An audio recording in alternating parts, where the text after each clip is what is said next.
The art of war. সঞ্জুর লেখা এই বইটা শুধু যে যুদ্ধের জন্য তা কিন্তু নয়।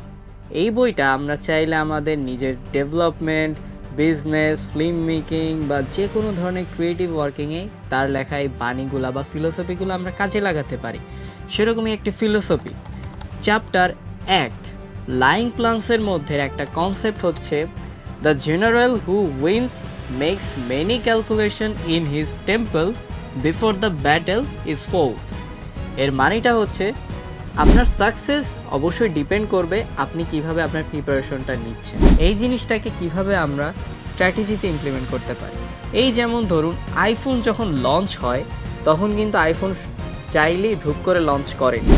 তারা মার্কেটটাকে রিসার্চ করেছে। শুরুতে প্রথমে তারা দেখেছে যে কাস্টমারদের কোন কোন জায়গায় একটা পেইন পয়েন্ট আছে, যেমন user interface, touch screen, camera, এই সব কিছু তারা পিন পয়েন্টে বিশ্লেষণ করেছে। দেন তারা ওইটাকে প্রোডাক্টে ইমপ্লিমেন্ট করেছে এবং তারপরেই তারা সেটা মার্কেটে লঞ্চ করেছে। তার মানে এখানে আমরা দেখতে পাচ্ছি যে প্ল্যানিংয়ের বেশ চমৎকার একটা ইমপ্লিমেন্টেশন হয়েছে। এবং সেই সাথে আমরা যদি এটা ক্রিয়েটিভ লাইনে ইমপ্লিমেন্ট করতে চাই, যেমন ধরুন ক্রিস্টোফার নোলান তার মুভিগুলো যখন বানায় সে কিন্তু ভিএফএক্সের থেকে প্র্যাকটিক্যাল ইফেক্টের উপরেই সে বেশি নির্ভরশীল থাকে এবং সে যেভাবে স্টোরি টেলিংটা করতে চায় সেটা প্রত্যেকটা জিনিসের সুন্দর মতো রোড ম্যাপ এবং প্ল্যান করে নেয় যে সে কোনটার পরে কোনটা করবে এবং কিভাবে করবে।